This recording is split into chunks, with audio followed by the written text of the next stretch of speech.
coffee because it's going down. That's VHS for all y'all, new 2000s kids. We had VHS in the 90s. But anyway, I didn't care whose hands it was. It was Janet that we was focused on. Janet.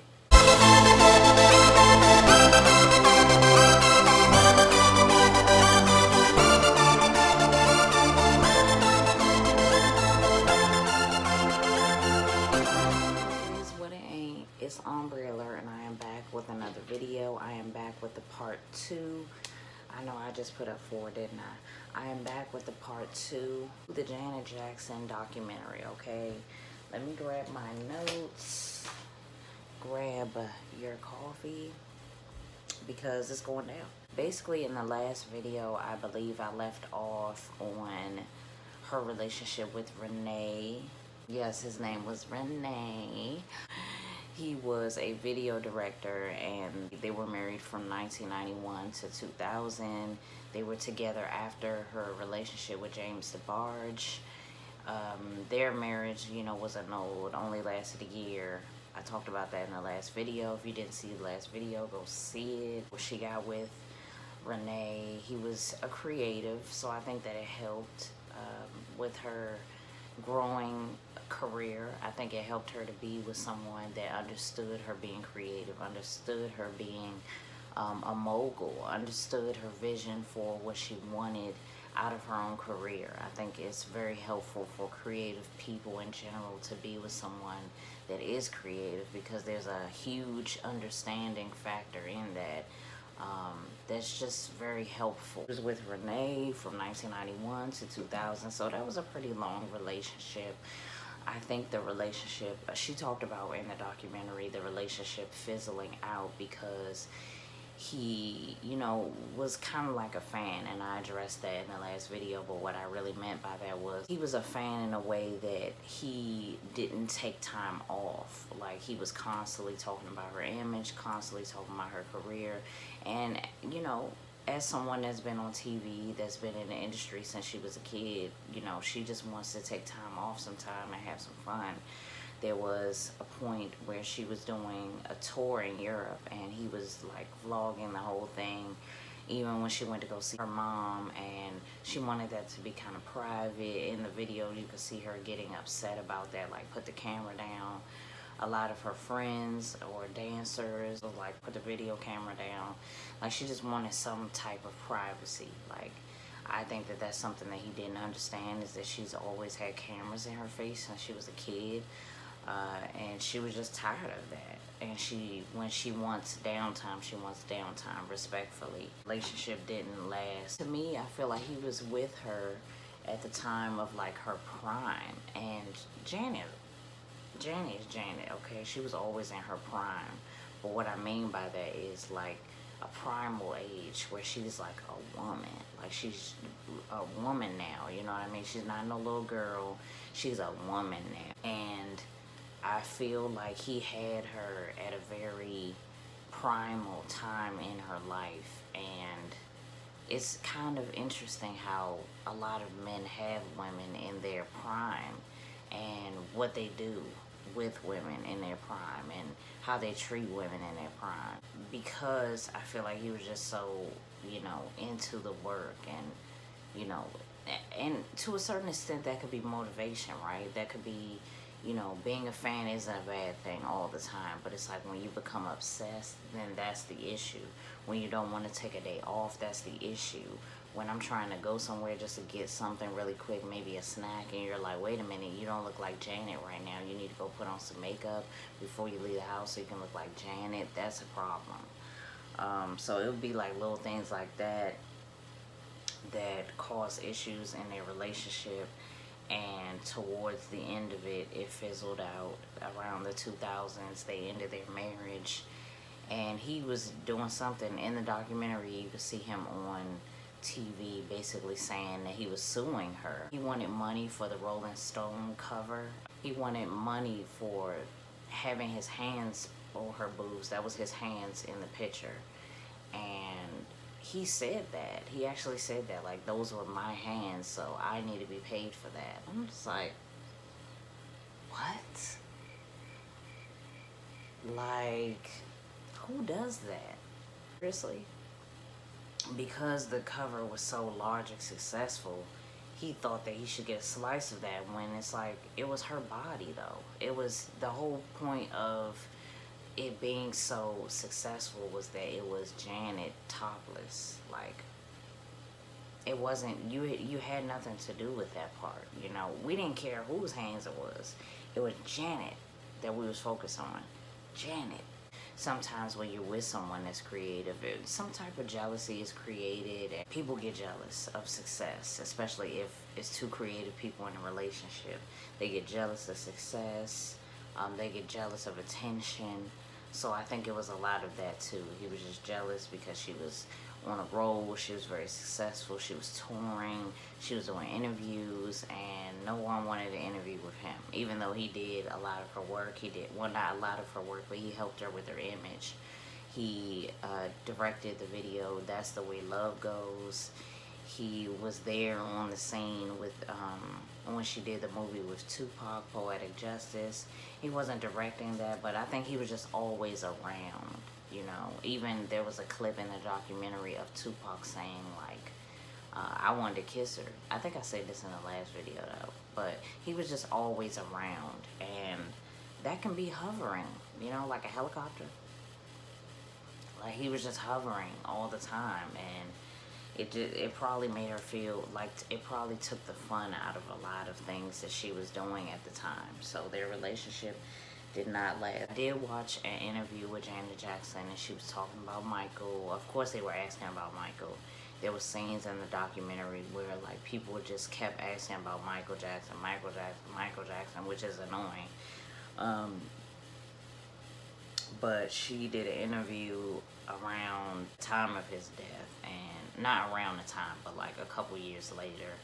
And she was saying that it was hard for her to listen to any of his music and watch his videos, because it's still shocking. It was still shocking for her that he's not here anymore, and it hasn't like settled in that he's not here anymore, and it's hard to believe because that's her brother. She grew up with him, like they were very close.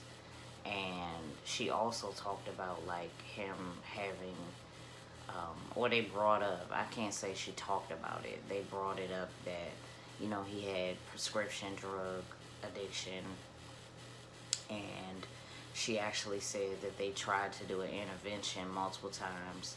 And she even said that, like, she even said that in a documentary, that they tried to do interventions with him and get him some help, but it was a lot of the people that was around him too. She said this in the documentary, that it was a lot of people that was around him at the time that was like keeping them away from him, so that he couldn't see her. He couldn't see any of the family. So after those couple of times that they tried to do interventions and get him some help, she said that he was in denial. He was deeply in denial about his prescription drug. I want to be specific. His prescription drug addiction to propofol. I've done a Michael Jackson video before. I'll link it below if you want to see it, if you haven't seen it. But if you don't know, Michael Jackson was addicted to prescription drugs after he got hurt in the Pepsi commercial, and he had third-degree burns on his scalp. And he, had to take painkillers, of course, but he got addicted to those after the fact, and then it grew to propofol. So, and the Pepsi commercial happened like in the 80s. So, he was on prescription drugs for a long time, and which would enhance his denial. If you don't think about it like it's a drug, like you think about it like you get it from a pharmacy or you get it from the doctor, so it's supposed to help you.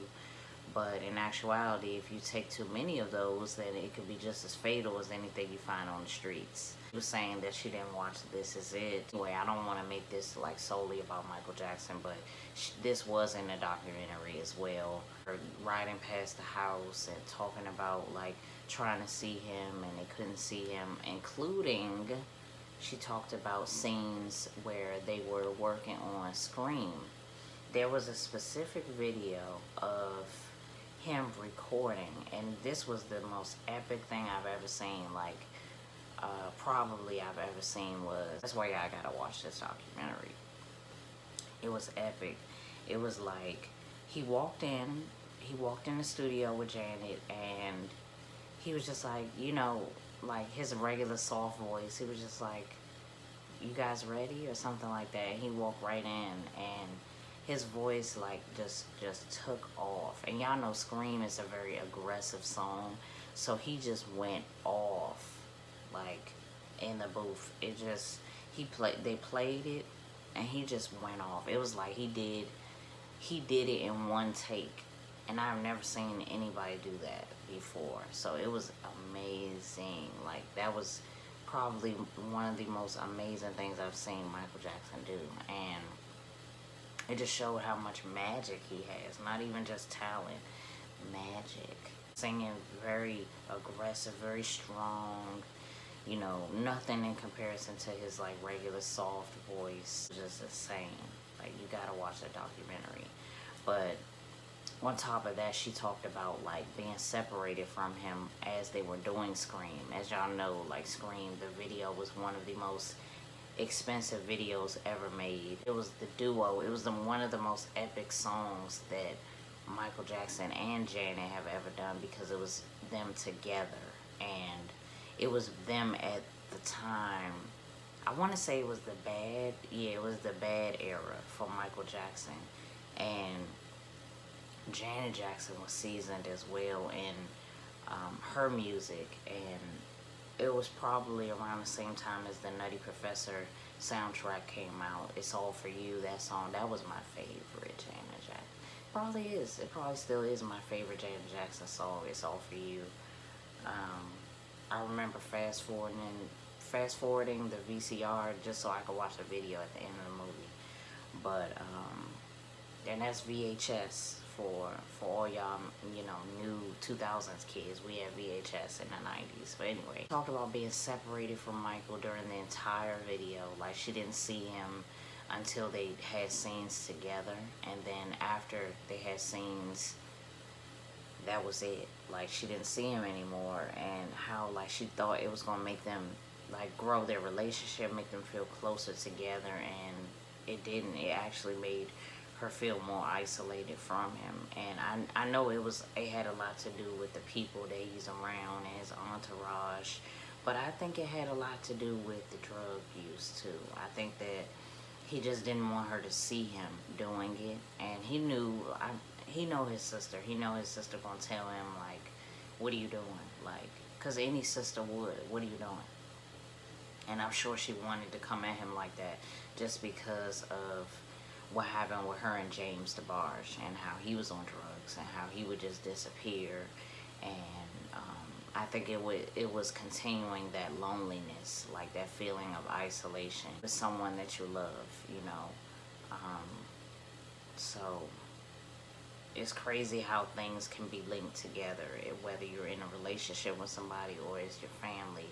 It's like things can be linked together closely. It's unfortunate. It's really, that part of the documentary made me really sad, because I was just like, God damn, like, she can't even tell her brother like, "Hey, like, I'm here to help you. I love you. Let's work on this. Let's get this together." And she even talked about like sometime during the intervention, like, it made her so emotional and upset that she had to leave the room, because it wasn't, you know, it was hard for her to handle, and which I understand completely. Her and Jermaine Dupri, that was kind of a weird situation, to be honest. Them being together was kind of like, what? It was around the time when Jermaine Dupri was like getting his feet wet in the industry, and you know, Janet was a little older now, probably like in her 30s, almost 40. And Jermaine Dupri was younger, and you know, just getting in the industry. And around this time, I think Janet wanted to settle down, of course, because she'd been touring and doing album after album, and you know, she's a woman at the end of the day. So I think she wanted to like settle down, have some kids, you know, do that whole laid back thing. And Jermaine was just not ready to do that because he wasn't where he wanted to be in his career. And I think that's why their relationship didn't work out. They did last a long time. They lasted like 8 years, which is a long time in a relationship. But it's like, it's hard to be in a relationship like that when one person wants to settle down and the other person doesn't. It's hard for that to be successful. So their relationship, it didn't really get to marriage or anything. And it kind of makes you feel like, that can a woman have it all? Like, can a woman really have a successful career and a strong relationship and a marriage and family? Like, I feel like they can, but stay tuned. That might be a video topic. So comment down below if y'all want me to do a video on that, because I think that's a good topic. I feel like women, at the end of the day, we always have to make a choice between choosing our career or choosing a man, choosing our career or choosing our kids. And some women do make it work, but it's hard a lot of the time when you're Janet Jackson. Like, damn. Like, a lot of people, it's only one Janet, okay? It's only one Janet. It's crazy because it's like, if you think about being Janet Jackson successful, you should have all options open. But it's still that feeling of like, damn, can I do everything? Can I do all of it? Can I do it all? So I constantly think about that too as a woman. Let me know in the comments how you guys feel about this video. That's going to wrap this video up. I do have some good juicy topics coming up soon. Make sure you stay tuned. We're at 500 subscribers. Let's get to 700. Let's get to 1,000. We can do this. Make sure you comment below. Make sure you subscribe and like this video for more videos just like this. I'll be right back with another one. See you in the next video. Bye.